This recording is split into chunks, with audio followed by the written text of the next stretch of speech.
Hey! You know, hey, I'm Melvin Van Peebles. Look, for those of you who don't know much about it, Akashic is the best independent book publisher in the whole land. We got to give him a little celebration interest. He is part of one of my tunes, the Apple Stretching. Since Akashic, he is here in New York. So why don't we try it out? The tin can go clattering down the lane, and drowsy bum thinks it's thunder and pulls the news over his head to stop the rain. No, it ain't Judgment Day. No, it ain't Armageddon. It's just apples stretching in yawning. Just morning. Just New York. And a castle putting his feet on the floor. Support a castle.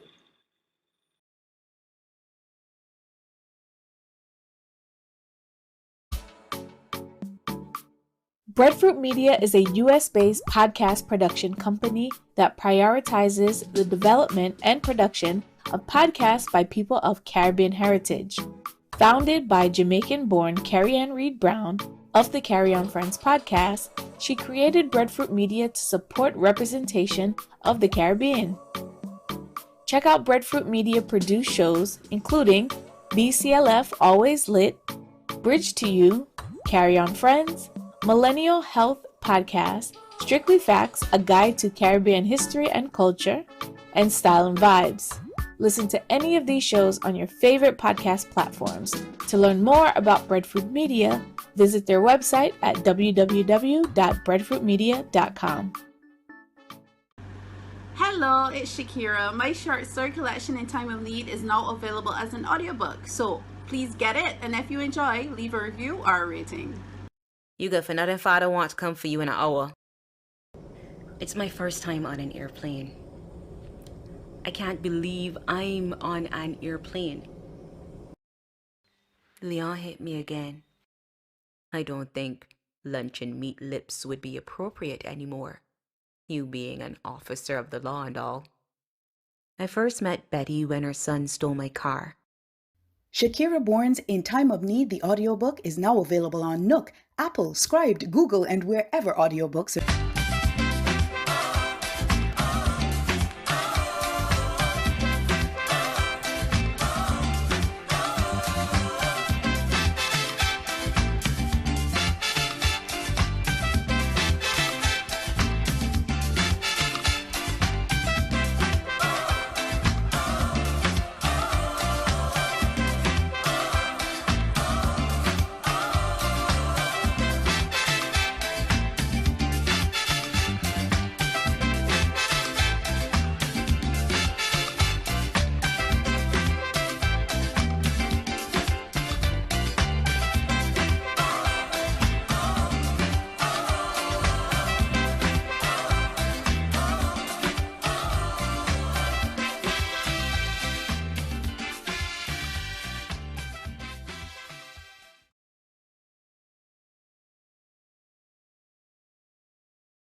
Mr. Mears was dead, and there lay Mr. Mears in his childhood bed, snoring with the saliva running down his chin. When two people get married, what does happen? How it is you don't know what is married, you foolish boy? You just go in the church with all your family and friends, but that not important. The part that matter is later on when you cut the cake. That umpire finish. That's why I don't play cricket no more.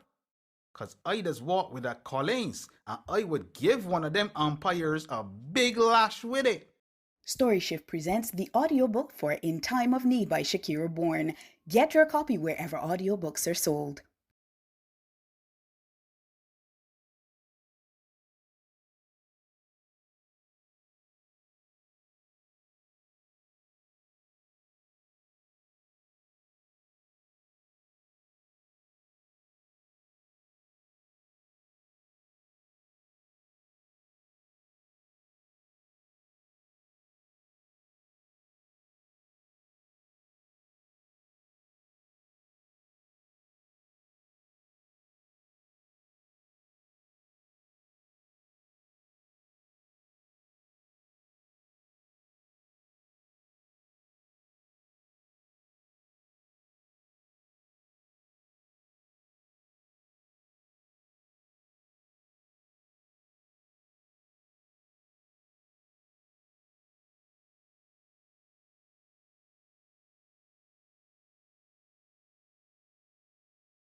Good afternoon. Buenos dias a todos. Bonjour tout le monde. Hoi. Welcome to the 2021 Brooklyn Caribbean Literary Festival. This is the 8th event of the festival entitled Bards and Badjohns. The critical study of masculinities might appear to be a fairly new discipline in Caribbean studies, but the field of literature and more widely popular culture has long confronted gender relations of power, multiple meanings of manhood, and what we could also discuss as man-man relations and man-woman relations. V.S. Naipaul thoroughly explored the realities of Indo-Caribbean life. Sam Selvon showed the challenges of manhood and homemaking practices in the diaspora. Sparrow's many adventures in Miramar nightclub, Sierra James coming of age in Beyond the Boundary, Lamin in Exile, Bounty Killer, Beanie Man, the rise and fall of West Indies men's cricket. Tell us something about the ever-changing constructs, aesthetics, performances, and articulations of manhood in the Caribbean. But this is not about what I want to think about masculinities. We have a series of writers here with us this afternoon, and I would like to introduce our speakers for this event. First up, we have Philip Nanton. He is a writer and spoken word performer from St. Vincent and the Grenadines who lives in Barbados. He has performed his work across the Caribbean and internationally and edited 2 anthologies of literary criticism and 1 anthology of creative writing. In 2008, he produced a spoken word CD, Island Voices from St. Christopher and the Barracudas, an affectionately humorous dramatization of individual voices that capture aspects of island life. He published them as a collection in 2014 with Papillon Press. His most recent book is a biography of the Vincentian jazz musician and poet Shay Keane, Riff, the Shay Keane story. Next up, we have Fenderson Jelly Clark. He is the award-winning and Hugo Nebula, Sturgeon, and World Fantasy nominated author of the novel A Master of Gin, and the novellas Ring, Shout, The Black God's Drums, and The Haunting of Tramcar 015. He's a founding member of Fire Literary Magazine and reviewer of Strange Horizons. Born in New York and raised mostly in Houston, Texas, he spent the early formative years of his life in the homeland of his parents, Trinidad and Tobago. And then last but not least, we have Courtier Newland, has published 8 works of fiction, including his debut, The Scholar. His latest novel, A River Called Time, was published in 2021 by Cannon Gate and Akashic Books. Newland's short stories have appeared in many anthologies broadcast on BBC Radio 4 and included in the Best of British Short Stories 2017. As a screenwriter, he has co-written 2 feature-length films for the Steve McQueen BBC series Small Axe, of which Lovers Rock was jury selected for Cannes and opened the New York Film Festival in 2020. Small Axe won LA Critics Circle Award 2020 for Best Picture, Impact, and Original Feature, and The Future Isn't What It Used to Be, a science fiction short, are currently in development with the film 4. So greetings, gentlemen, bards and badjohns. How are you? We could spend, I guess, 1 minute doing brief introductions. Philip? So I'm fine. I'm here trying to relax. And I'm really just very pleased, first of all, I should say, to be invited to the Brooklyn Literary Festival. I mean, it's you know, at my age, you don't take these things for granted, and it's nice to be included. And I'm very glad and happy to be here and to share some of my work with everyone. And the sun. Yes, hello everyone. Glad to be here. Almost didn't make it. Could never find that Zoom link when you need it, right? You thought you had it in the one place, and that's not the one. So I'm happy to be here. It's an interesting panel I'm on. I love the title. I love the name of it. I'm not certain how my work will always translate into it, but I'm going to make certain I will try to find a way to fit in how I can. But I'm happy to be here. I think anyone with a Toussaint Louverture t-shirt and a Basquiat crown on his head could contribute to masculinities.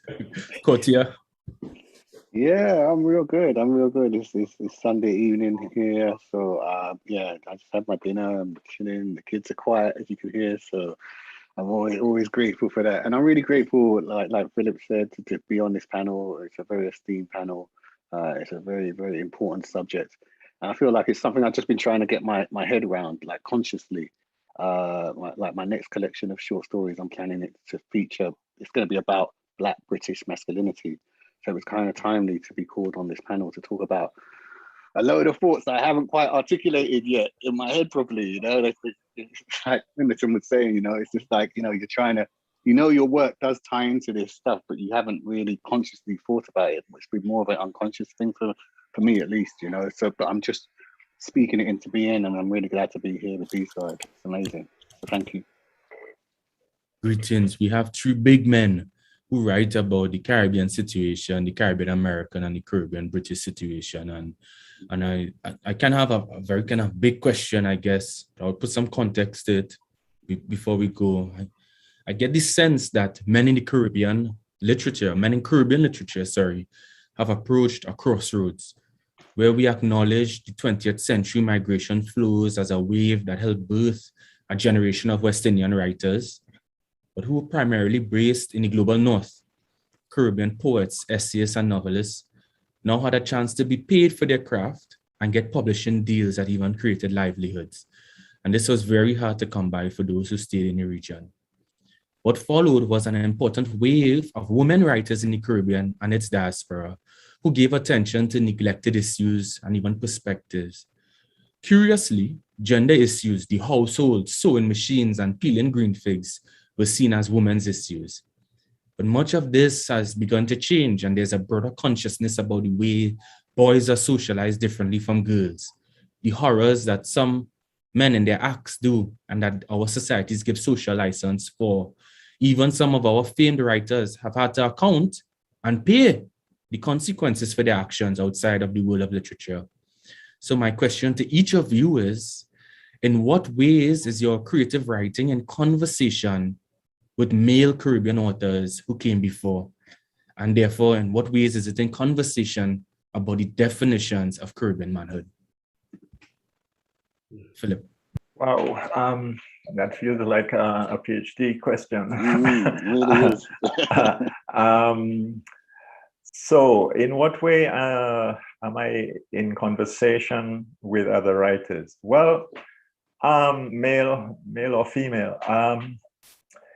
It's in a way what I write is what excites me, and I don't really think of myself as necessarily writing in conversation. It seems to me that maybe the conversation comes afterwards when you produce something and people start to respond to it. And then what I'm doing and what I see myself doing is responding more to the society around me, to the situation in which I see myself, and therefore trying to represent or trying to capture at least that through the perspective that I bring to it. And the perspective that I bring to it is somebody who has lived most of his life really in England, but who has returned to live in the Caribbean for the last 20 years. And so the perspective, so for example, the first book that I did, Island Voices, I wasn't thinking at all of myself as a male writer in conversation with anybody. What I was thinking was that I returned to this society, and what I noticed was that I was seeing things that people were taking for granted, because in a way I had become an outsider. And as that outsider, there were things that I thought were sad, but there were also a lot of things that amused me. And I started jotting these things down. Like I'd listened to a radio program, two guys talking, and I couldn't believe, for instance, what they were saying. One was a chief of fire brigade, and another one was a policeman. And they were doing a public service program where they were talking. And I thought, what these guys are saying, it sounded so ridiculous. And so I started taking notes in it, and that became the first piece. But it was my take on the society, and so small things like that captured my attention, and started to record them, and then I started to put them together in the collection that I did. So that was my take. In terms of masculinity, I hadn't really thought through masculinity formally at first, but increasingly, what I would say that the definition that I use in terms of masculinity is we're looking at I see it as performance. I see, and they're all different kinds of performances going on. And I guess if I want to put it in that formal way, it's a matter of trying to capture some of those different performances. And it just depends how able you are as a writer to get those performances across. Thank you, Philip. And I understand, and I could appreciate that your preoccupation is not necessarily having a dialogue with traditions that came before you, but even reading your work, I think you explicitly tackle some of these issues around masculinity and nationalism and aging as well, and thinking about it. And I would love to probe some of those ideas a little bit further as we go ahead. Yeah, but sure. from this one, I would invite you to discuss how do you think your work is in conversation. I know you lived in multiple geographies as all of the participants here in this chat, and thinking about that, the way your work is engaging with what may have come before or even your contemporaries. Yeah, those are good questions. You know, I like what Philip said about being an outsider in many ways. You know, I was born in New York City, and I was sent back to Trinidad. They did that thing, go live with your grandparents for a while so that we can establish ourselves as immigrants here in the United States. So they sent me back. And so my earliest memories are of Trinidad, right? But I only stayed there a short while. Those formative earliest memories I can think of. And I was back in the United States by the time I was 7 or so. And then it was a matter of living within strong insular Caribbean communities in places like Brooklyn, and then again being moved from that to Texas, where the Caribbean community there, when we first moved, was hard to find. Like literally you would run into someone in a parking lot, you'd hear an accent and you try to find them where they were because it was so hard to find anyone from anywhere. And so that was much of my life in a sense. And, you know, I don't know how much I thought about all of that growing up, that I always had this duality. I had my outside world, which was my friends who were mostly African-American. By the time I was in the South, I think I knew one person from the Virgin Islands whose parents were from the Virgin Islands. But it was of this world in which my larger world was in the Black American context. When I came home, the food, the talk, and everything else was Trinidadian, even though my mother, who was a telephone operator, could code switch perfectly. My father never learned and never wanted to this very day, how to code switch at all. He goes back home and people think, oh yeah, you're a Trinidadian. There's no doubt about it. Nothing has changed. But I grew up, you know, kind of in the shadow of that and living in both of these worlds. And I don't know that I gave it any conscious thought until sometime in college, right? I started thinking about it more. I think, you know, you go to college and you start trying to find your identity, and I knew my identity as being Black and in America, but what was this larger identity I had that hearkened to this Caribbean diaspora? And so I think it's there that I started thinking about it. My day job, this panel, by the way, seems more fitted for my day job. I'm a historian and I actually study slavery and emancipation in the Caribbean and its relationship to transnational forms of abolitionism. And one of the reasons I took up that topic was me trying to find my place, right? And here I came upon finding out that American abolitionists would spend a great deal of time looking at what was happening in the British Caribbean with the end of slavery, in order to understand what their strategies would be like in the United States. And so that became my focus of study. And so I think I've always had this interest in this understanding how I fit within a diaspora sense. And as far as my writings are speculative fiction, and they kind of span, like the topics are vast, but certainly I always try to bring in some element of that Caribbean diaspora into the writings, even if it's in places it shouldn't be. Even if I'm doing a fantasy story on another world, I think I'm influenced by people like Nalo Hopkinson and others who are writing speculative fiction to say, how can I bring in some of this culture and some of these aspects of history? How can I bring this into my writing? And so I think there's always a little of it there, but I have yet to tackle it on a larger scale, right? To actually sit down and think of how the Caribbean and how my own background is being, being the Trini foreigner in some places, right? The person who has parents from there but is raised here. How do I negotiate that in my writing is something I think I'm still developing, and I hope to do so more so in the future. As far as masculinity, I think in all of my writings, it's interesting. I think if Philip was saying is going back and hearing people talk nonsense. So and it's interesting when and you try not to put on the air as like, well, I'm from somewhere else and I have these ideas. But yes, sometimes I will just hanging around my family and listening to men talk and some of the things they say. And I would think like, well, that's utter nonsense, right? What you're saying. But it's these old ideas. And when you try to bring up something different that has to do with gender or sexuality, the way people approach it it seems so foreign, like you're speaking Farsi, like you're talking another language, right? And so I find myself sometimes thinking of that when I write, because I think I'm constantly trying to subvert these essentialist notions of what manhood is, what womanhood is, or what have you. And so my work is always trying to subvert that. But I do think part of that comes, of course, from these personal interactions I've had where I find myself trying to subvert it with others. Yeah. That's interesting, and I think we'll go a little bit more into the subversions, and I like that both you and Philip trying to register the idea. There's an ordinariness into the thinking of this. It is about our interactions with family, around language, what people say and do in our societies, and us taking account of the present. And I think that's quite powerful.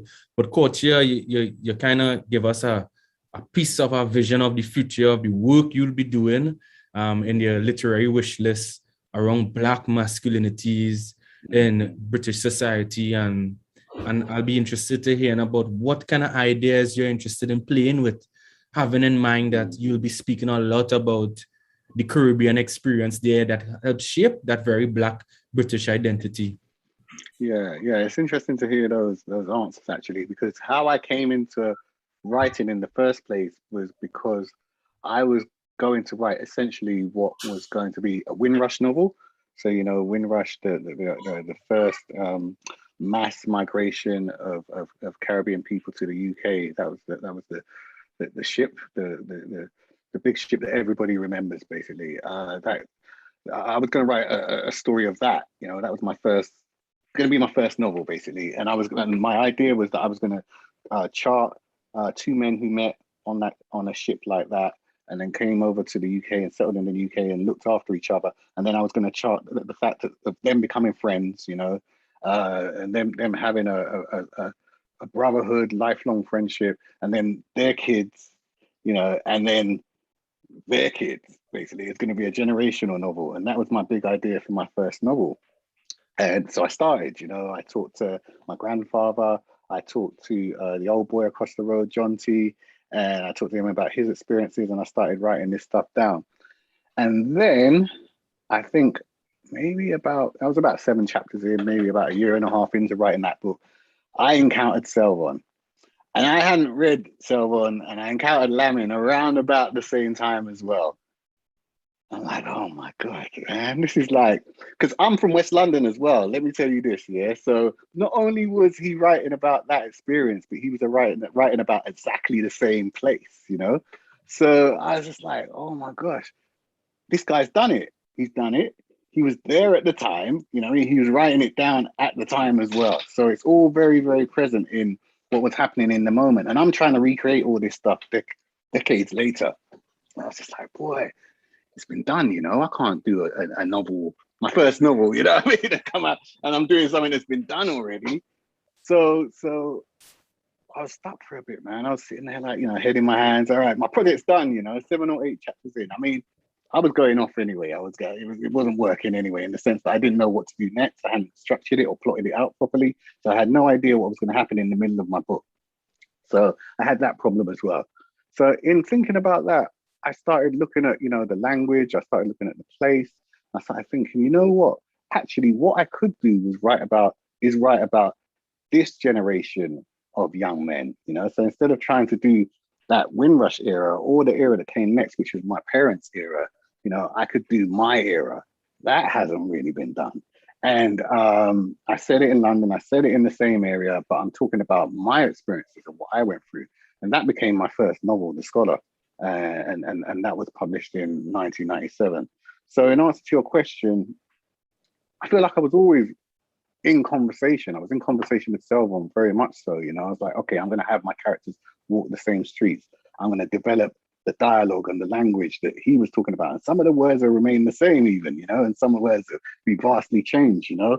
And I'm going to put it down in the same way that Selvon and Lamin put it down. I'm going to stay really, really true to that spoken vernacular of Black Britishness. And there was also other people, you know. There was Anne Petrie, who wrote The Street. You know, I was kind of like influenced slightly by her, and Chester Himes as well. I was really big Chester Himes fan, still am. But you know, in those days, you know, you shift and change, and there's different people. Like I'm a Percival Everett man now, you know. But at the time, I was very much Chester Himes. You know, that was my main person. So I was very much influenced by that in those early novels, stylistically and things like that. So I was talking to those guys, very specifically, I think Selvon.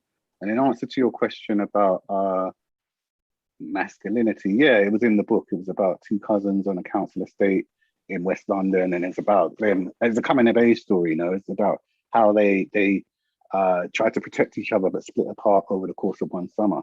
But this was all inadvertent, you know. I wasn't saying I'm going to write a novel about Black British masculinity. I wasn't talking about that. I was saying I'm going to write about these two young men, and I'm going to try and chronicle their lives as best as I can.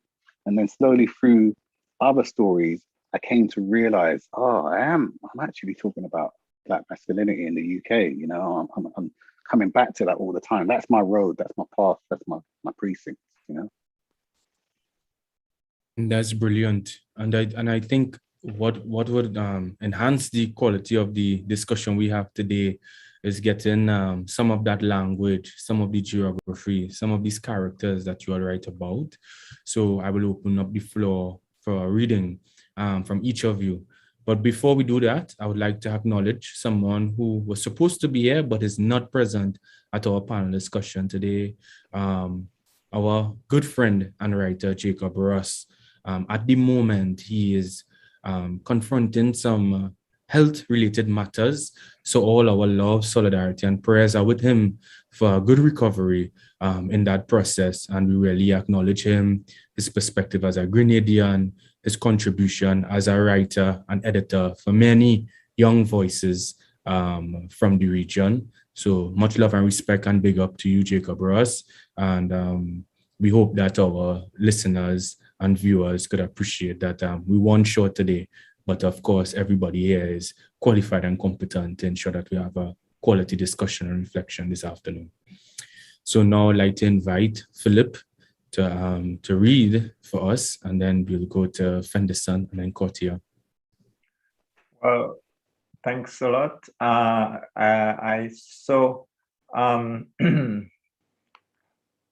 going to read a piece. Sorry, I'm just going to get it up. But it actually comes from my first collection, and it's called Red Saltfish. How did it come about is the question. Well, it came about because I had a friend who asked me, he wanted me to write his biography. He was getting on, and he ran it's important to tell you that he ran a bar in St. Vincent. And so I decided, he said, you know, well, you Philip, you write about this and that, you know, well, why you don't write about me? So I said, so I agreed. And then, so I wrote this piece and I gave it to him. And when he told me a story, which I included in the piece. And then he said to me, "But Philip, you thief my story." I said, "Well, I didn't thief your story. You asked me to write about it." And this is, he said, "No, but you thief my story." So, like I was talking about performance, so that is exactly the kind of performance business that we get into. And so this is my story. It's called Red Saltfish. This is the piece, and it's from Island Voices, and collection is a range of different voices, mostly in monologue. So what I'm doing here is trying and remove myself from the story, and so it's really and hopefully the language of the person will convey itself. And he ran a bar, and this was his a short summary of his life. It goes so. "Only now you come to visit me, boy? How long you been in this island?" "Days." "Days? What wrong with you? You chasing pussy, that's why you don't come to see your friend. You are a nasty piece of good for nothing. Howdy, wife?" "Wait till I see her. You know she rely on me for a good account, eh? I tell you, behave yourself or you're going to get put out. And when that happens to you, don't come to my door begging me to let you in. It's then you on your own." You get any? You get a piece? Man, you're a waste of time. You want a drink? Take a flipping drink and stop taking up space in my house. So you're going to write my story now? Let me tell you, I have better story than all them politician, intellectual, big shot businessmen, any of them you just write about. I come from country, bush. I didn't go to no secondary school like all you university people. I haul cane, drive truck in the country till Marcus sponsored me to go to Toronto. That was in 62. If you see man catch the royal in those days. Straight shift work I do, all hours. So soon after I get my first job, my first club to manage, it's called the Blue Rendezvous. 5 of us sub together to buy it, and I manage it. I ain't talking into no blasted microphone. You write this down. I talk and you listen, you worthless son of a bitch. It take me 3 years to pay back Marcus, who sponsored me for Toronto. I don't know how many of them guys who work for me I sponsored to go England, Canada, Trinidad, all over. I give so much loan I could open a bank. The last man who worked for me I sponsored was, what his name? Oh, yes, Chalky. He was a right ass. Listen, let me tell you. I had my good Canadian Pacific smoked salmon in the fridge Mano sent down to me from Toronto. I had it rested down there all the time with all the other provisions that I was buying on Saturday. I tell Chalky, take something to eat when he finished cleaning the bar. Next day, I looking for my smoked salmon. And I said, what the fuck he eat from my fridge? He tell me, boss, all I did eat was the red saltfish. Lord, that hurt me hair. So that's the first piece.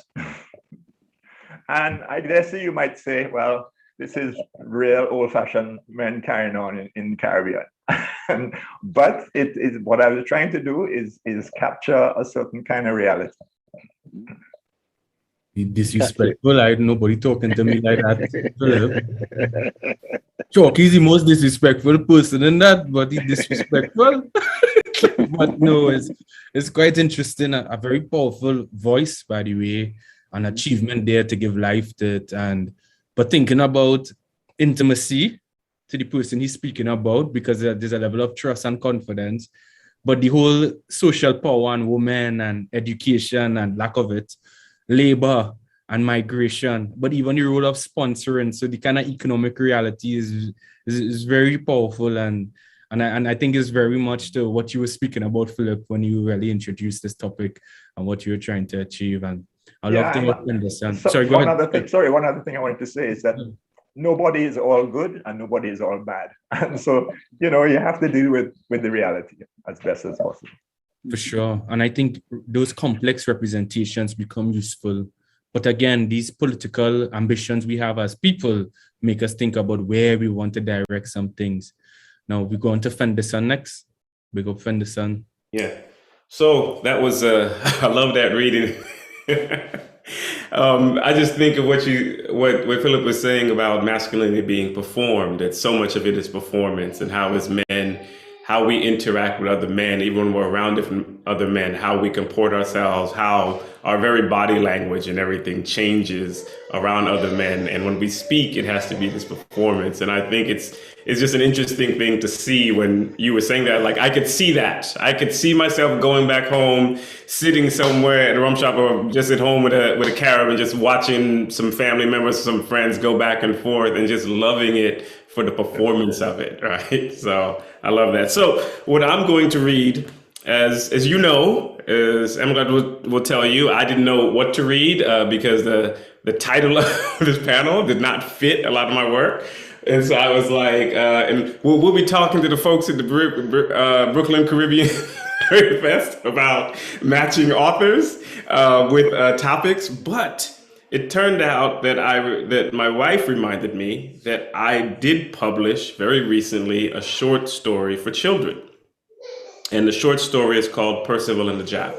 And this story just came out in August, so much so I'd forgotten that it was out, but I managed to find the book. It's in an anthology called Black Boy Joy. And it is literally trying to speak about Black masculinity of young men, and this notion, as people have probably heard, the very hashtag and the notion of Black men, and in this case, young Black boys, finding joy within much of the world that exists. So I wrote this story, Percival and the Jab, and the way to set it up is this story in many ways is about me. It's about a young boy who comes from Trinidad when he's about 7 or 8. And he is arriving in the United States and he's trying to fit in this new country. But it turns out he's brought something back with him. He's brought a jab back with him, unbeknownst to him. So I'm going to read just a brief bit of this, if I can find the story in this book, since I've changed. Yes, Percival and the Jab. There's a jab living in my closet. I don't mean some man in shorts and wearing a Viking helmet like at Carnival. That would be creepy. No, I mean a real jab, glistening black with curving white horns on his head. I first noticed him on the plane when my mother came to take me back to America. Just like that, I got a new set of grown-ups and a baby sister to boot, but one story at a time. Anyway, I look up and there he is, contorted between some luggage and grinning down at me. He follows us through customs, and I glimpsed white trousers and a barbed tail as he dives into the trunk of our car. When we get home, he moves into my closet, and he's been there ever since. Let me go outside now. Tired coop up here like foe. Did I mention the jab complains constantly? He follows me everywhere, getting into mischief. Once at a restaurant in Brooklyn, he stuck his whole face into a pot of oil down. Another time on the train, he started juking people with his pitchfork, laughing when they jumped. At a store, he turned the speakers up all the way to blast a soca tune, and I get blamed each time. I'm fine right here, I say, watching television. Back in Trinidad, I mostly had BBC. In America, there are more channels that I can count. We gonna pitch marble with neighbor's son. He hops atop the TV, rattling the chains crisscrossing his bare chest to get my attention. Or look for crapo in the canal. His mouth stretches into a sharp smile, eyes bright. This isn't Chagonas, and I'm 10 now. Too old to play marbles in that dirty canal. The jab smiles droops. We should go back home. This is my home now, I retort. Why don't you go back home? He doesn't answer. And I'll stop there. It's a short story, so if I have to do more, there won't be much more to read. That was brilliant, man, Fenderson. But your jab out that time and too, as you would say. The jab mashing up the people, good television, and yes. I tell my mother is a jab doing that. I will get the whole Caribbean masculinity on my back, so it's quite interesting now. I really very powerful narrative. It's not my job to summarize that. I think the story speaks for itself on what you're trying to be attentive to. But quite powerfully, the idea of going home and making a choice at a very young age about this is where I have to stay now. And I would love to hear more about how the jab stays alive and responds to that as well. But quite powerful. Thank you for understanding. Anything else you'd like to add? Oh, no. I mean, part of this is, you're right. Part of it is, again, me thinking of that diaspora voice and searching for that two-ness. But I think Jab have always held a special interest for me. I've placed them in another fantasy story where you wouldn't expect. It's like almost a Lord of the Rings story, and a Jab pops up, right? Because I simply find them interesting characters, and I find the very thinking of performance, Carnival itself is its own performative story. And when I was looking and thinking of when I think we were talking back and forth with someone about figures out of Caribbean folklore, and I said, sometimes we don't even look to how Carnival has its own speculative lens, right? When we think of folklore creatures, people will bring up Sukaya and others and Laja Bless, but I said, but what about Jab? That's its own part of Carnival. Carnival has this entire speculative lens. If we think of the dragon and other things that are part of that, and so one of the things as a writer of speculative fiction, I always urge people to do, and especially the Caribbean writers who may want to write speculative fiction, I say there's a lot that we have there already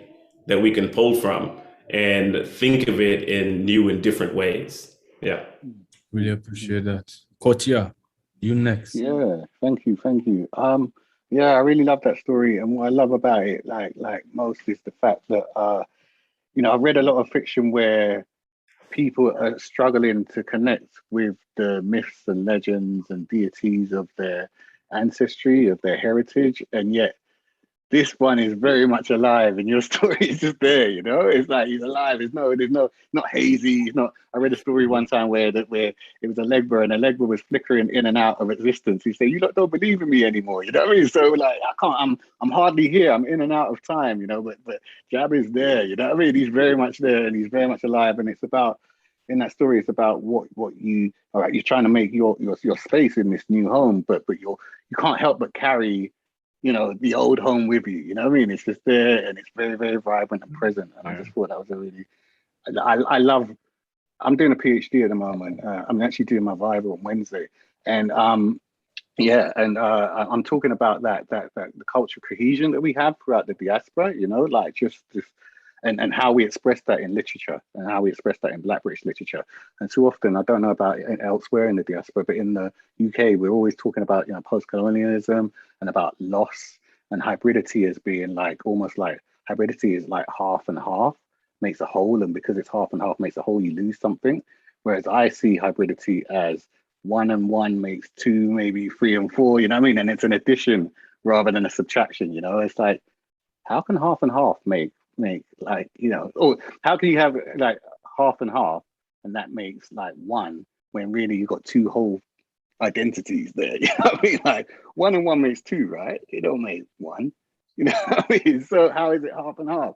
And so I'm talking about that cultural cohesion, that cultural addition, like the sense of strength and being, and that's what you have in your story. Anyway, so I can talk about this you can see for ages. But my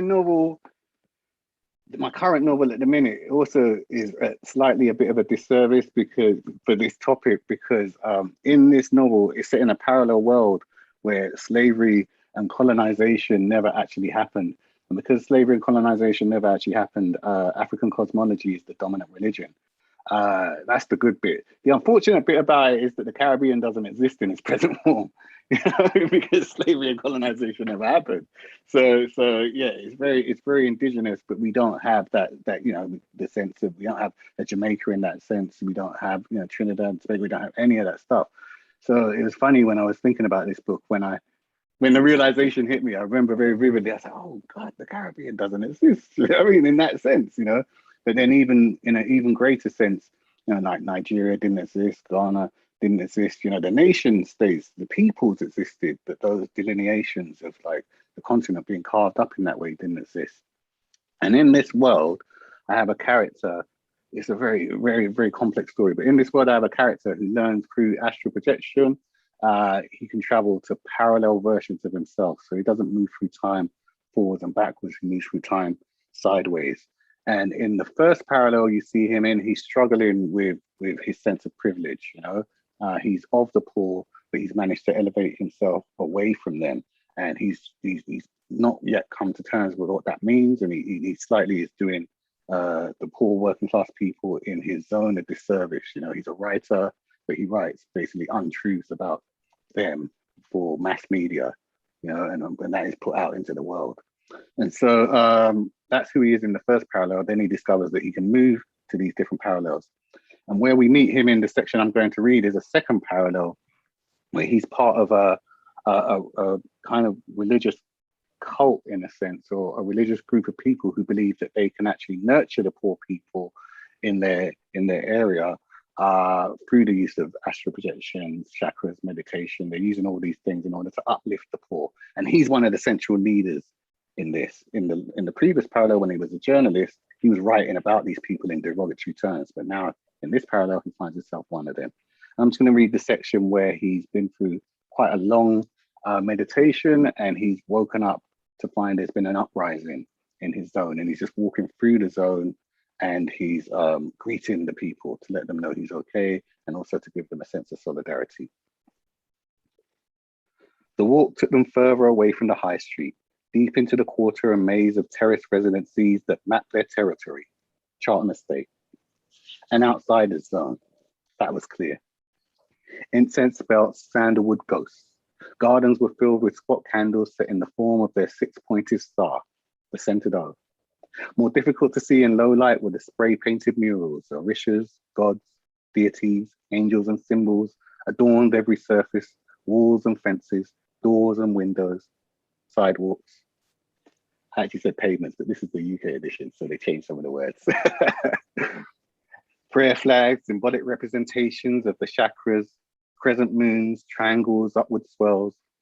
Often no shapes or symbols, only merged formulations of colors. Seamless mosaics of red into orange, orange into yellow, yellow into green, green into purple. Markers of dedicated outsider homes. Passing deeper into those residencies, a wave of movement turned candles into nocturnal coral, birthing polyp flames. Shadows formed and retracted in swelling motion. Doors opened and families came. Marstons, Amins, Wazzies and Akoros, Trinities, Mices, Braithwaites, Mongs, Fajimisms, surrounding Chilean Marquis, pressing determined bodies against theirs, reaching for temples and foreheads with rough fingers, touching bare skin, offering greetings and gifts of food, 4 wrapped packages and bags of cloth. They wore dreadlocks and head wraps, hijabs and gelees, a glitter of whisper-thin robes and saris, agbadas and lungis sweeping grimy streets and sidewalks with glints of starlight. People gave small carved effigies, a kola wood Ganesh, polished and embedded with circular beige grain, a stone grey Shango, tall teeth gritted in anger, and handfuls of others, some beautiful, most simple. Marcus took them gratefully, otherwise Chidi accepted on his behalf, concealing them in the hemp bag at her side. They would be given to the temple, distributed amongst disciples. A rare few would make it to their allocation. He talked with all who had left their homes to meet him, reassuring he was well, untouched by corpse or uprising. He wasn't poisoned, neither had he succumbed to it. Teacher was in perfect health, alive. Questions came in muttered succession, each speaker knowing they should let him leave eventually. Given time, they retreated, heads bowed, pulling moon-eyed children by reluctant fingers, backward like the rewound video of their childhoods, until the doors closed and once more candlelight broke the silent darkness with its staccato, baritone language. I'll stop there. Thank you. Thank you very much, Kotia. And actually that opening about the male protagonist, and even though you have imagined a world where colonialism didn't take the same form, inequality is still part, a very rigid form of inequality. We're very much part of that, and we've seen that struggle for liberation.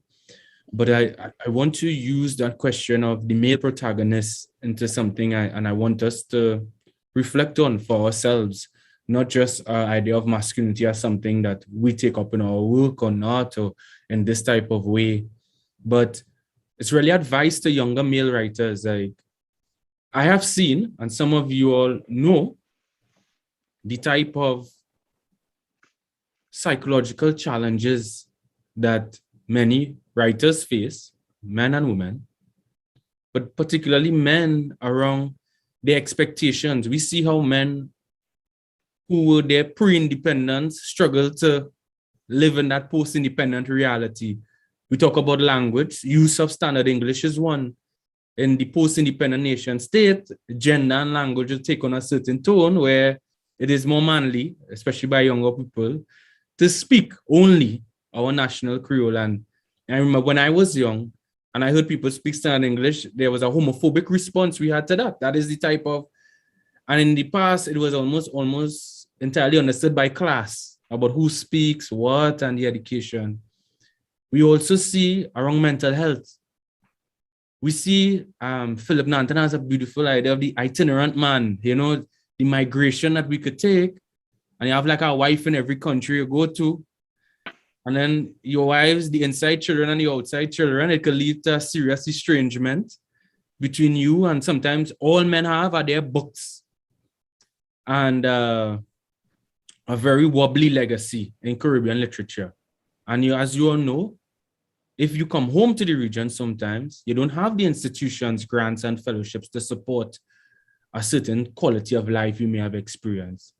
And if you are away, sometimes you still have difficulty living in the type of economies and demands and still confronting issues of racism and so on. For younger writers, well, like what? How the same care that you all try to give to the representations of masculinity, what type of care can we give to male writers and really consciously thinking about this role, this path as a man that they will make in Caribbean literature? How could we have a more caring male writer? And how do we care for male writers? Not as a special group, you know, but to understand that there were clearly some things missed and in the socialization from our cultures, which does not always make the end game for us a healthy one. But you could disagree with that premise, and I would invite that as well. But if you do see some of these observations that I have, how could we talk about that? Sure. Do you want me to come in? One of the things I find in terms of writers generally is, and it's not just male writers either, but it certainly applies to young writers, is that people, one of the first things they do, or perhaps it's the safest, I don't know, but what they want to write about is essentially about themselves. And so, you know, a lot of the writing is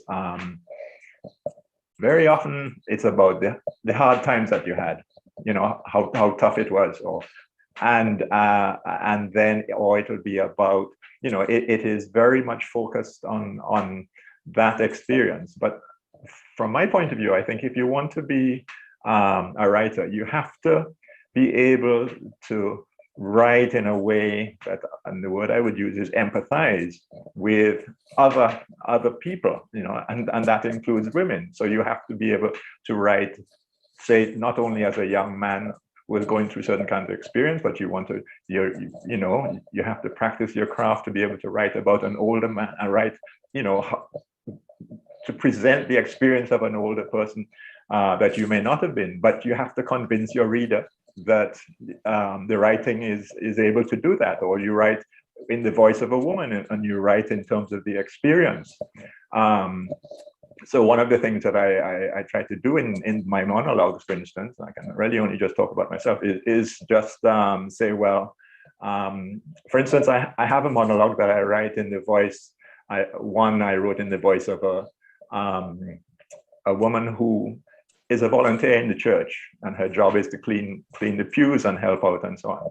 And she has certain kinds of observations about what's going on, and I write the monologue in her voice, and that way, you know, I am not using any fancy pretty language to catch the scene or what's happening around, but what I want to do is use the voice to be able to capture all those other things, because what she's saying is incorporated in her. I mean, it's coming from her.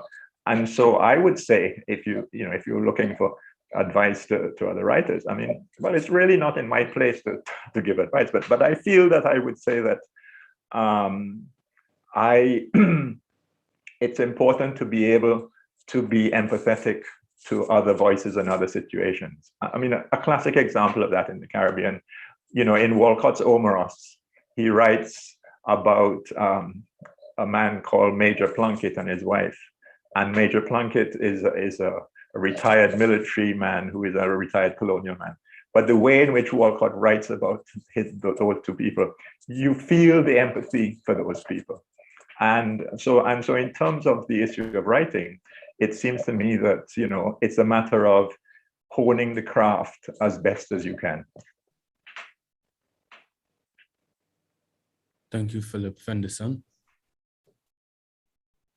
Yeah, I mean, I think Philip laid that out so well. I think in thinking about this notion of being able to step out of yourself and write about others other than yourself, I'm thinking back to Cortier's his own work, which is dealing with, interestingly, a man who can go into parallel dimensions and deal in some ways with his privilege.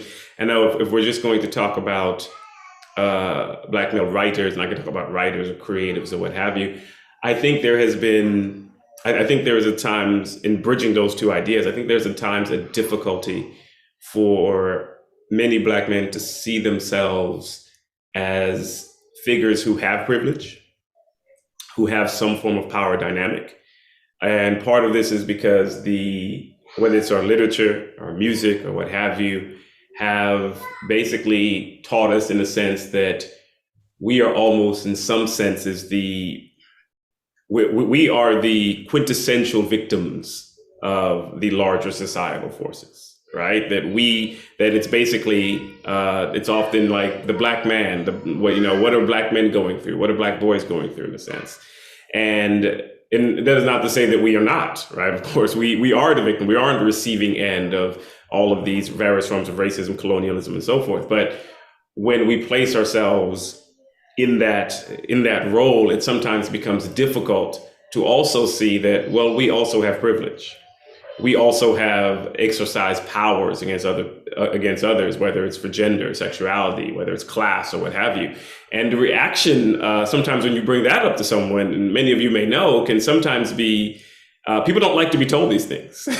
People do not like to hear them, especially again, if they see themselves in this role, right? And I've seen backlash, I've seen people react in anger, and sometimes it's simply sitting down and thinking about it and grappling with it, right? And understanding that as Black men, you're not losing something by thinking about this, right? You're not losing that status, or nobody's saying now that there aren't external forces and you aren't dealing with all these things, but they are asking you think about how others are dealing with things as well and how you fit into this, right? And that you can both be victim and play the role of the oppressor. And I think that's, I don't even need to elaborate on that. I think there are enough examples of that that we have seen. Those are my twin toddlers, by the way, if you're hearing my oppressors right now are 3-year-olds. I know that sound well. I know that sound well. Yeah, the 3-year-olds in another room that they've learned to screech. They know how to wield it. And so all this to say, yeah, so I think, it's hard for me it is hard for me as well to tell like what writers should do, but I think there is something, if I were to just talk about Black men as creatives, period, I think that whether we're writing intellectually, whether we're writing creatively, whether we're creating visual or artistic, I think it's being able to put ourselves in others' shoes, and especially those we interact with within our communities, and thinking about what power we may have and what power we may wield and how we wield it in relationship to others. I think could do a lot of our writings and how we understand other people and how we write about people who are not ourselves, right? People who are not ourselves within, the larger power matrix, right? It's not simply those above us, which I've seen people write well, but how about those that we may seem as the oppressor to, right? There's actually a saying that causes a lot of controversy on, and somebody, I don't know who started it on Twitter, but they basically said this line as they were listening to some Black men spew some really toxic nonsense. They said, sometimes Black men are the white people of Black people. And I was like, oh my God. And that hurt. Right. And the reaction to that was, you could tell it hurt a lot of people because the reaction to it was visceral. But if I sat down and thought about it, I understood what was being said. Right. And so that's my opinion there for writers, creatives, or what have you. Yeah, there's been times when especially on social media, some foul stuff has been said by black men about black women, for example, you know, and yeah, we definitely need to own stuff like that, and what's said in real life as well. You know, sometimes there's been some really, really bad stuff said and done, and you know, as well. I agree with that, and I also think there's another thing going on as well on top of that, in addition to that as well, which I've seen when I've been teaching, which was some people, or a lot of people of the, you know, the younger generation now, are thinking about, okay, so these type of depictions being actually harmful, like, and what we should be working towards is a more caring and empathetic view of society in terms of the way it should be. So don't write these things the way they are because they're triggering. Okay, write these things the way they should be. You know, write masculinity in a way that isn't damaging to people. Don't say that word. Like, for example, you know, in Philip's piece, they might say, "Oh, so that's really triggering to hear a man talk about a woman in that way." I'm not comfortable with that piece. I've had that, you know, when we've discussed text in class, when we've discussed some of my own texts, you know, and I find that a kind of like interesting standpoint, right? So, because this idea of not depicting the world in the way that it is, in order to not cause people harm from, you know, the reinforcement of things that they might have gone through. And I, like, you know, there is no right or wrong answer in that, you know, it's something I'm still wrestling with, but it was a kind of like, you know, I was teaching in class and we looked at a couple of pieces. There were a couple of stories, like I said, that it didn't come up with, funnily enough, you know. I remember teaching Victor Lavelle's Slapboxing with Jesus, you know, and we looked at the story, I think it's Taboo or something like that. And I thought, oh my God, because we've had this conversation already, you know what I mean? This is going to come up. And when we did the story, they were just like, oh, no, that's cool. It's all right. It's no problem. And I was like, what? And then other stories, they were like, you can't say that, you know? Now, obviously, it's something that I don't particularly agree with myself, but I came away from those classes and I was like, just thinking about it, you know, like, and I understand where it comes from. And obviously, I feel like as writers, you know, where does that kind of like self-censorship end? You know what I mean? Like, when do you stop doing that, you know? And what kind of fiction does that produce? But I also, talking about empathy, you know, I also understand the place it comes from. I also understand the place of hurt. And I remember reading, you know, I won't name the authors, but I remember reading novels in the past and reading stuff where I was really physically hurt by, say, the descriptions of black people, you know, like this person was black as the ace of spades. I'd be like, what the? Oh, thanks, bro. I've been buying all your books, you know what I mean? And now you say something like that, you know, and that could put me off an author. I've taken books back to the shop and got my money back. I'm like, I'm not reading any more of that. I recently had an experience where I was like, okay, this person used the N word too much, you know what I mean? Like they're not, you know, they're not us, you know, using the N word. It's someone outside of it, and they haven't carried. They're describing black people by using the N word. Okay, that's too much. So I kind of understand that.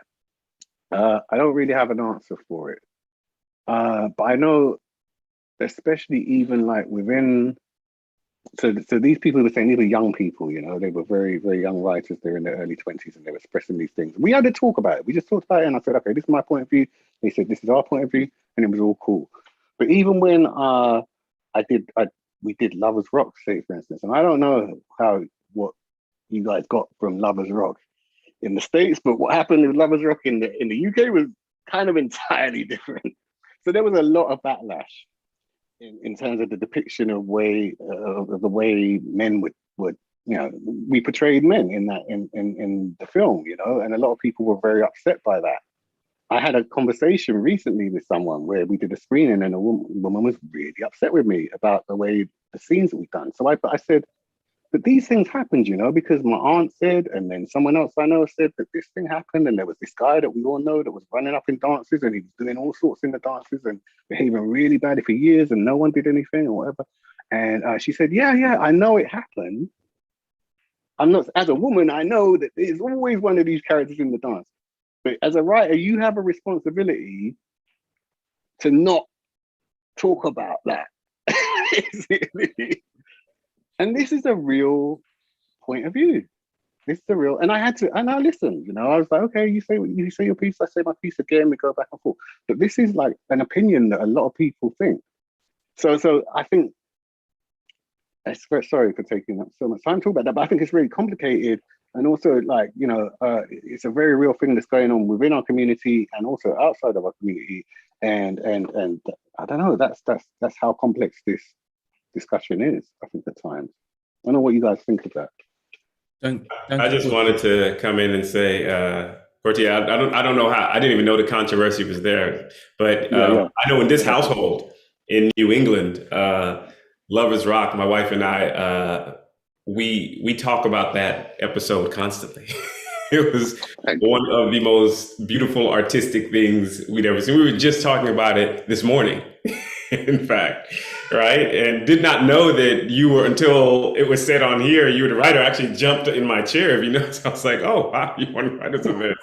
This is like one of our bits that we speak about it creatively. We tell everyone, oh, you have to see it. And yet I can certainly understand, I can tell what you're talking about, the backlash to showing some of those negative aspects. And I think that's, and I can understand that, because that also comes in a sense from communities or people who feel they're under attack. You don't want to see these negative things, right? There's this, I'm old enough to remember when people wanted to we need to have more positive portrayals. That was like the word, right? You need more positive portrayals of Black people or Black men, and it had to be positive, was the word. What positive meant was a loaded term that had you had to check off these things that be positive. And I think when you're creating, you're saying, no, I'm going to show the world as it is, and I'm going to show I'm going to show the good and the bad. Right. And I'm still doing it out of love, and I'm still going to show the culture and everything else, but that's also going to be there.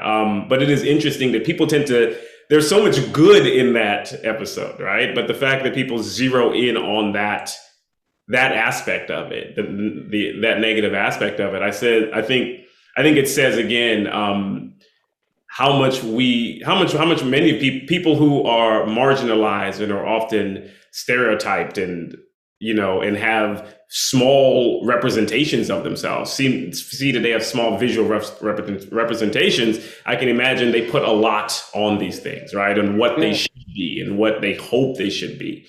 And I think that to me speaks often to the fact that we sometimes don't have, at least in this visual realm, we don't have enough diversity to allow that to exist, right? Alongside many other things. And so we're often looking for that quote unquote positive. And I'm sorry, now I'm taking up time, but I just want to mention that. Yeah. No problem. But comrades and brethren, just in the interest of time, to make sure that the program runs smoothly, we ordinarily schedule the second reading, but I do think we have a lot of flavor in this type of conversation, and this could carry us through to our conclusion soon after. And thanks for understanding that. So, but I know that when people come to literary events, they really ain't come to hear no moderator and people thinking sociologically, they want the metaphors, the similes and personification. So I just, holding back the haters who gonna be like, this Rasta man is worse. I come to hear Portia, and Philip, and he talk about masculinity, so I apologize profusely. Philip? I was just thinking that the next piece I was going to read, everybody will be jumping out the window and throwing me out the window because it's kind of, I seem to be the one that's stirring this pot in around. No, not at all. In a particular way. But I have a short piece which it might lead to some further discussion, which kind of relates to some of those things, because it is certainly not going to be.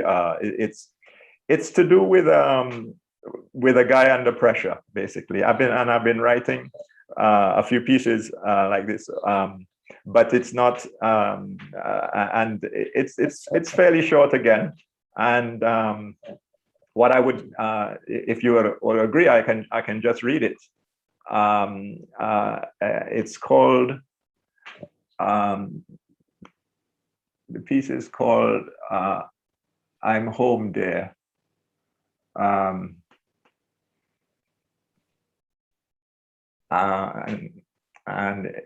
it goes like this. She hears the rasp of metal on metal as the key turns in the lock. The front door of the bungalow creaks its tired welcome, followed quickly by a bang as it slams shut. Car keys thrown from a distance tinkle into the glass ashtray, resting on the small wooden console. She stands up anxiously as he enters the room, one loose sandal, strap flapping against his foot. He walks a little too upright. She notices that his eyes are bloodshot, his clothing disheveled. As they stand facing each other, he's forcing himself not to sway. A raise of his eyebrows is his only greeting. For some seconds, neither of them speaks. Then anxiety, exasperation, anger all get the better of her. It can't go on like this. It's been months now since you lost that job. You skip work regularly. No one can find you. I can't face another visit to the hospital or a secret house call from the doctor. It's been days since you even passed home. Alston phoned around 12:30 last night. He asked me to come for you. He said that you couldn't stand. Look, everybody takes knocks. It doesn't have to. I mean, you don't need to. He holds up one hand. Clouds were gray, then black. They rolled and dipped like the waitress. Cake or ice cream? My seventh wife, she told me I don't have to, that I don't need to. What did she mean? My seventh wife was about to eat her seventh slice, devour it whole, while the waitress rolled and dipped. Oh, well. You're sinking. Get a grip, for Christ's sake, for your sake. Look, when we said we'd come here, this was not what we planned, not what we agreed. Get a grip. I'm tired. Enough. It's not working anymore. I'm out of this. Who's out of what? Hip hop can't stop. Bye-bye, got to fly. In the blink of an eye, his mood changed. His eyes narrowed and he hunched his back. Do as you wish, he said. And in one movement, he swept aside a pile of books resting on a small side table near the settee. They clattered to the floor. He kicked out at the now empty table, sending it spiraling across the room. Next, he walked over to the dining table. He yanked the tablecloth that covering it, sending candles in their glass holders crashing to the ground. He pulled down the curtains covering the windows, dislodging some of the curtain rods, which now sloped at crazy angles in the room. He punched the wall that led into the nearby bedroom, shouting over his back, do as you wish, do as you damn well wish. Shit, she thought, it's my turn next. She could feel the heaviness of her swollen bottom lip as it now hung a little distended above her chin.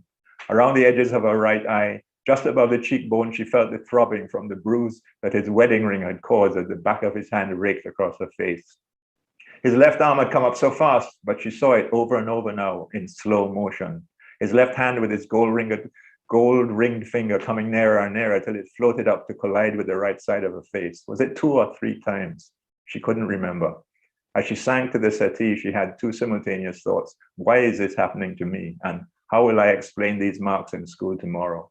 What came out was stop it, stop it, stop it, which she said over and over as she sank her face into the soft cushions around her, trying to make herself as small as possible, hoping to disappear. In recent months, certain phrases had become no entry or danger, keep out signs. We should go back, or I want the old you back, were now things she knew not to say anymore. Any inquiry about where he was going or any talk about his alcohol consumption would send him ballistic. She knows that it is time to leave. She doesn't need a counselor to tell her that. The signals have been there for some time. First, it was the heaps of clothes strewn around the bedroom, then all over the house. Then there were the interminable sessions with the boys who never knew when to leave. Then the late gigs that became whole nights and then whole weekends. The social drinking that soon became, well, antisocial. She wants to scream, but there's no point. No one can hear. It's not the shame. She has long given up on her parents. Her father would only say, I told you so. He had 2 strikes from the time that her father set eyes on him. Strike 1, Black and West Indian. Strike 2, musician. Both signs of fecklessness in her father's eyes. After a minute or 2, she hears the rattle of car keys, but she doesn't look up. Then the front door slams once again. This is soon followed by the noise of the revving car engine as it accelerates hard and quickly fades into the distance. She sighs as she replays in her mind what she said, wondering what had triggered the anger this time. Thank you very much, Philip. And in fact, I will help do, I think, a brief kind of summary before I let us close on that, where the piece allows us to reflect. In that, I think that there was a false modesty by the writers in this panel when they said they didn't want to give advice, and they all gave advice in their contributions. I think is in the subversion, as Fenderson said, of the writer, that they don't want to be on a pedestal.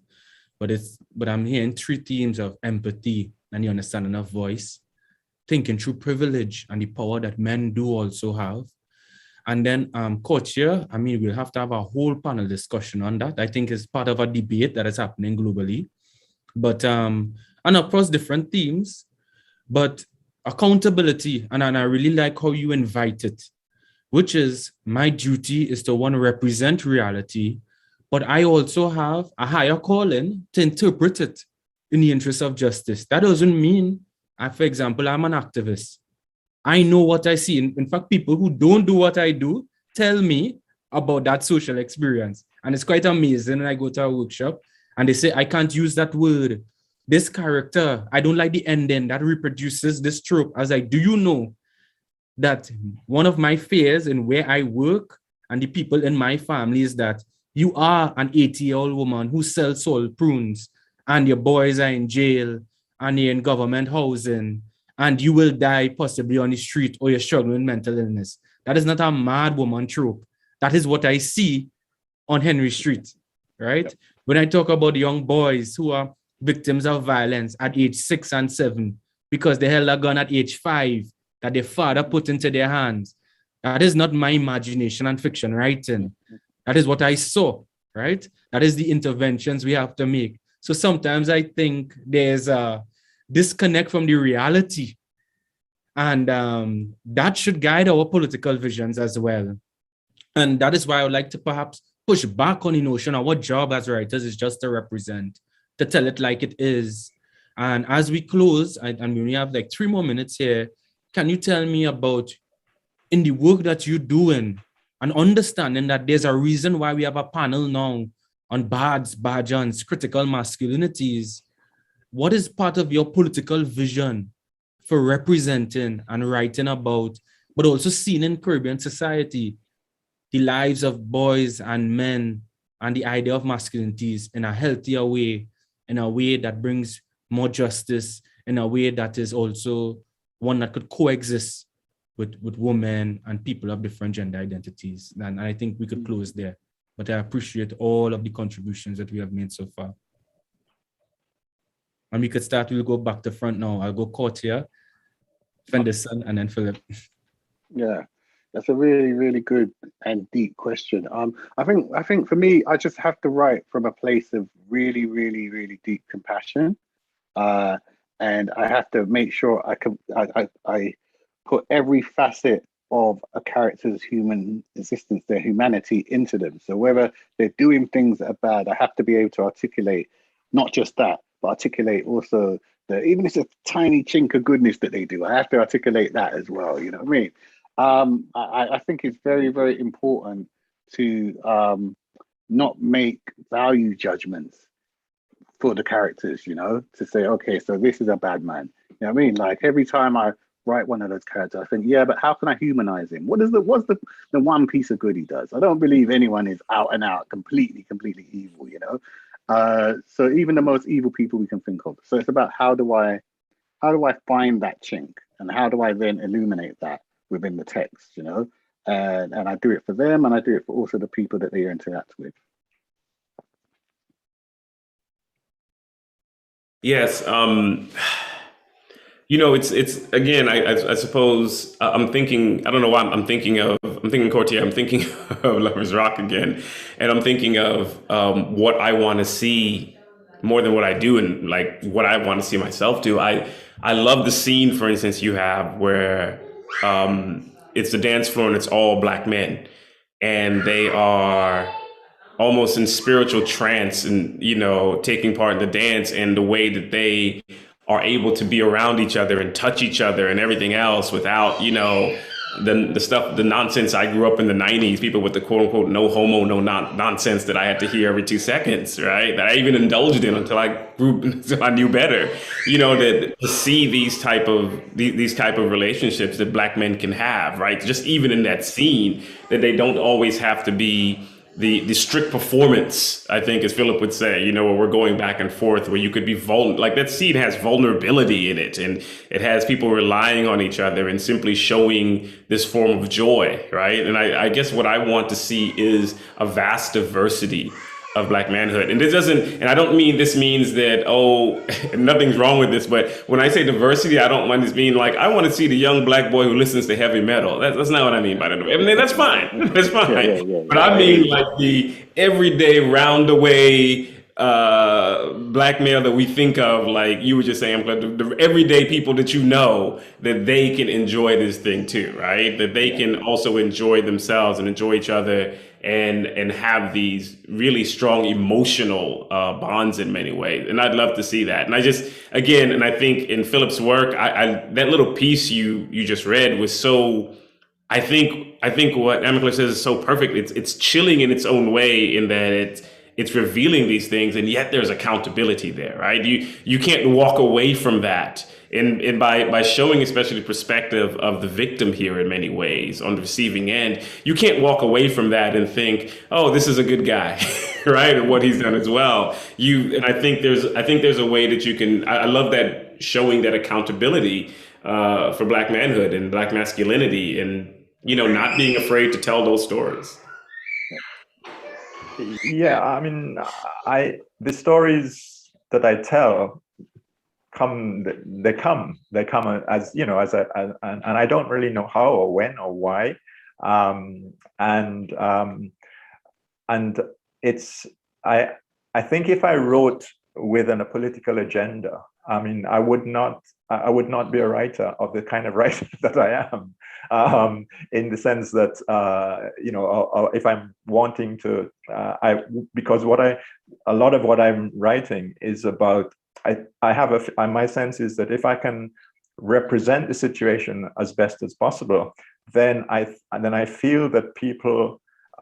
It's a different kind of writing to win people over in that direct way. But I feel that in terms of, if you're writing as a sociologist but as a writer, I mean, I really feel that my responsibility is to the craft, and to be as honest as I possibly can in relation to that. And then because the book will ultimately, I hope, or the piece of writing, get to far more people than I would as an individual. And so I want that to do the job for me. That's how I see the goal, rather than carrying a flag or being in terms of as having a missionary role in that sense. Because when people, if one starts to analyze the work, then you can, then people will start to think about that situation and what's going on in it, and in a sense, hopefully, I would say that my work was, that was my job. That was the job that I'm trying to do, to by presenting it and then getting people to discuss it and see what they get out of it. There is a process of change that begins to operate. Thank you very much, Philip Nanton, Fandes Angelica, Cotion Newland, for being here. Bards and Badjohns. And I think we really got a platform to have a diversity of perspectives on these issues, the type of interventions that we are having, which are influenced by our geography, I think age, and even the genre that we write in as well, and the type of disciplines that we draw on. But it would be remiss of me not to say, plenty love to Jacob Ross, who I think also confronts these themes in his work. And we're still wishing him the best. But again, thank you very much, Philip. Shelly and Courtier, much respect and big up to everybody who are the organizers of the BCLF 2021 festival. And we hope that you stay tuned to the other events that we have on this last day. Thank you. Thanks for having me. Thank you. Very good discussion. Thank you. Thank you.